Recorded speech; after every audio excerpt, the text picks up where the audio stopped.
Hey everybody, welcome back to the channel. My name is Ryan. Excited for today because my wife decided she wanted to test me. This actually wasn't even my idea. This was my wife's idea.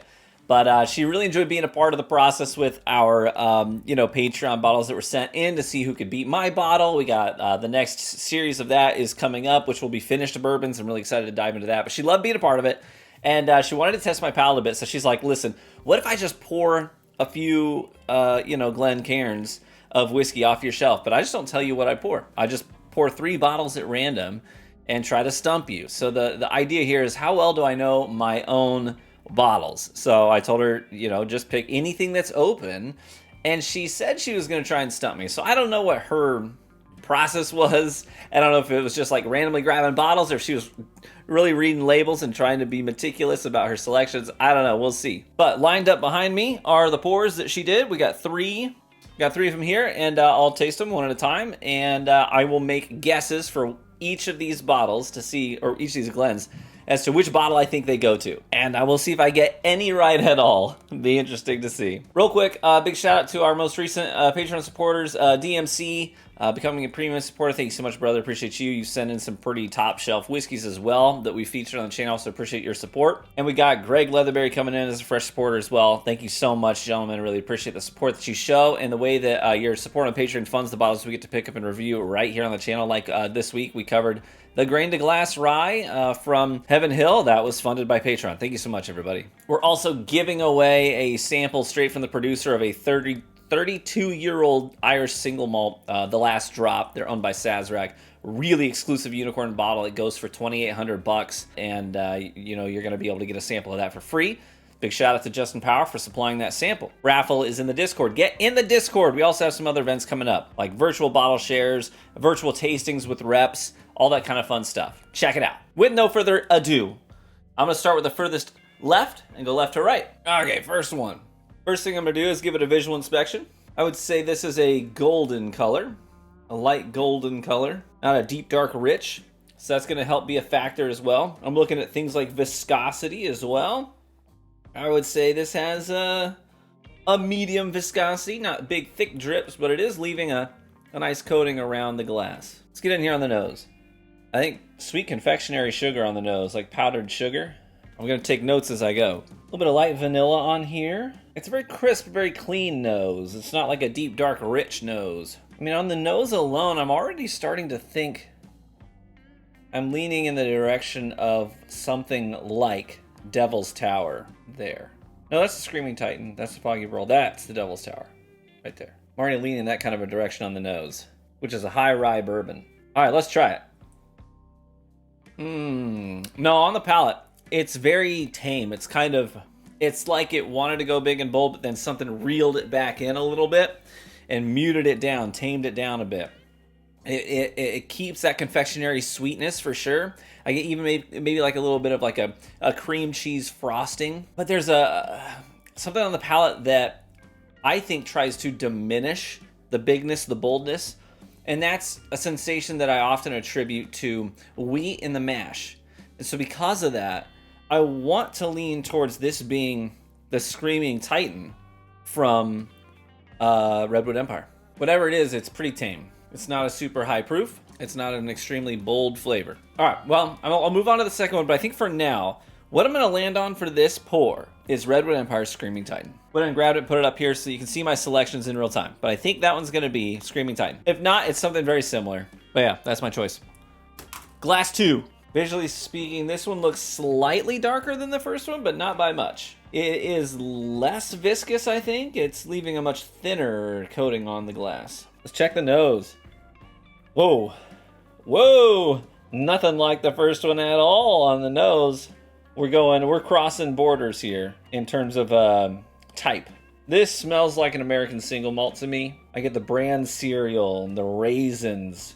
Yeah, just on nose alone, I'm going straight to American single malt territory. It doesn't smell much like a Scotch. The challenge is that a lot of American single malts are finished in some capacity, and I have a lot of American single malts on my shelf. I've got red wine finished ones, white wine finished ones. I've got stout beer barrel finished ones. I've got double wood ones. I mean, I've got a lot of American single malts to choose from. So this is going to really test how well I can dial in on nuance more than anything else. Let's try it. I'm leaning westward. I've got Westward, I've got Westland, I've got Balcones, I've got Redwood Empire single malt. I've got a lot up there. I'm leaning towards Westward. I'm kind of leaning towards just their standard American single malt, not like a special finished one. I don't get like the Pinot Noir cask finish on that. I don't get the rum cask finish on that. Maybe I'm just missing it. I'm not getting the French white wine finish on that. I think it's just, nor the beer. I think I'm leaning towards Westward's just standard American single malt. It doesn't have the same like grittiness, I don't think, that I get on Balcones, so I'm kind of eliminating Balcones. And I'm not getting the same like white raisin notes I tend to get off Westland. So I'm leaning Westward American single malt. I'll put the glass down so I can't see color comparison. Then I'll grab the bottle and put it up here. And I gotta cleanse after an American single malt like that. Okay, moving on to the last one, El Final. Let's go grab it and give it a shot. Glass number 3. It's not got like a deep, dark richness to it, but it is a little more copper. Let's check the nose. Oh man, I get hit, just sucker punched in the face here. Crisp, clean rye notes. I think of like rushing water and the vegetation around it, green leaves and moving fresh water, spearmint and fresh cut grass on the nose. There's also a certain maturity to it as well, where I'm getting just a little bit of like mellowed out yellow fruits as well. Let's try it. Cheers. That's a bold rye. That's a big and bold rye. The challenge there is that I have a lot of rye. You guys know me. You know I love my ryes. Yeah, it's definitely big and bold. It reminds me in a lot of ways of the Grain to Glass rye from Heaven Hill that we just reviewed. A lot of similar notes. I mean, I'm thinking of like Green Rivers rye. I'm thinking of Bardstown Origin Series rye. Watch it be like the most recent little book, chapter 8, right? Which has a bunch of rye in it, in the blend. I don't know though, because there's also this sweetness to it. There's a sweet element to it. And this is kind of a tough one. Like I feel like I can get in the ballpark, but bringing it home, that's the challenge. It's either a rye or a high rye mash bill or a lot of rye in the blend. And I've got bottles that fit all of those things. Yo, what if she did all Redwood Empire? What if she did the whole small lot series? And I was right with the Screaming Titan. And the American single malt was the Foggy Barrel. And then this high rye sip right now is the Devil's Tower. What if she did that? That'd be mean. I'm going to taste glass 2 again. Because I always get this like chocolate malt ball on Foggy Barrel. I'm going to double check that one. No, that's not Foggy Barrel. No, there's no chocolate on that one. That's not Foggy Barrel. Guarantee it. But this last one definitely has me stumped.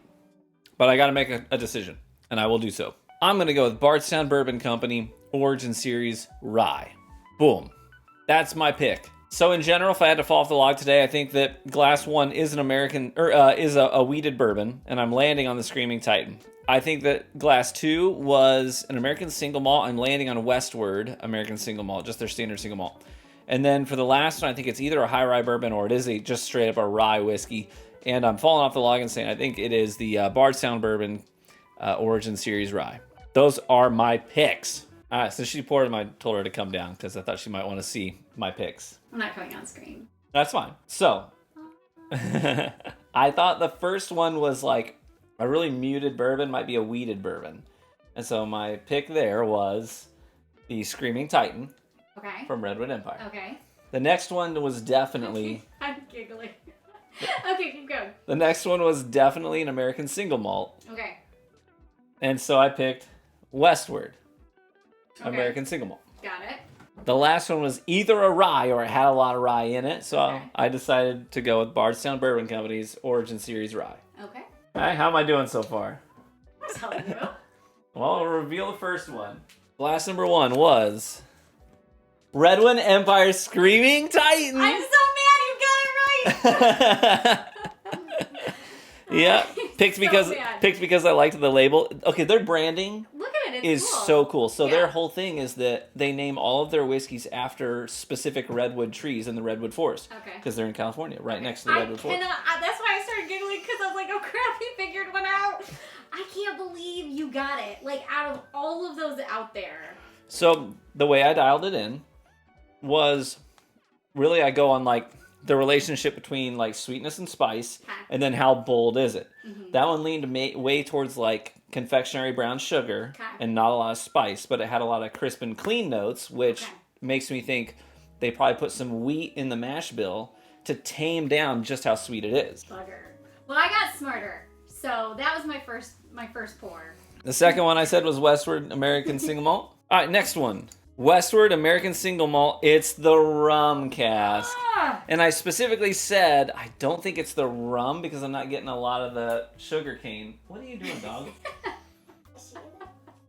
So I got to the right distillery, You got the right distillery, and I got to the... so you got half right. It literally is this, but then they just put it in a rum barrel afterwards. Yeah, well, it's still, you only got it half right. We're counting that as Pretty close. 1.5, so far. Pretty close.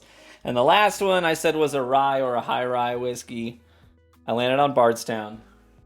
And it is... It's not Little Book, because I literally said, what if it's Little Book Chapter 8? I literally said that. And I said, because they got a lot of old rye in that blend. And so I chose you forgot, I had little notes on there. So my little quote for the Westward, did you check it? What did it say? Why is the rum always Why gone? is the rum always gone? And this one I said... Because the bottle looked cool. It did! It was really cool. Little Book Chapter 8 is a very cool looking bottle. So, 1.5. We tied. 1.5. We'll count it as a tie? Sure. Okay. Next time, me versus you. But what's at stake? Like, what are the stakes? Oh, I don't know. Maybe your community can help Chat, us. help us come up. I said chat. I'm not live streaming. I'm so used to live streaming. So, folks, help us out. What are the stakes next time we do this? We pick 3 bottles, and if we don't tie, we're giving me a 1.5 this time. But if we don't tie, one of us wins. Either she stumps me on more bottles, or I get 2 or 3 right. What's gonna happen? What are the stakes? I don't know. Help us out. That's a good question. How do you think I did? Do you think you would have done better than me? Let me know in the comments below if you think you could have dialed in on these as well. I really, because I told you, I thought I'd get you on all of them. I really thought I'd get you on all of them. Close. 1.5. 1.5. Ah, But anyways. so close. As soon as I saw the Westward, I was like, crap. But then I saw it wasn't the right bottle. So Yeah. I was like, okay, all right, you're still in the game. Yeah, I wasn't getting And then I saw the Bardstown, and I'm like, nope. And to be fair, when I reviewed the rum finished one, I literally said, I'm not getting enough rum on it. I want more rum on it.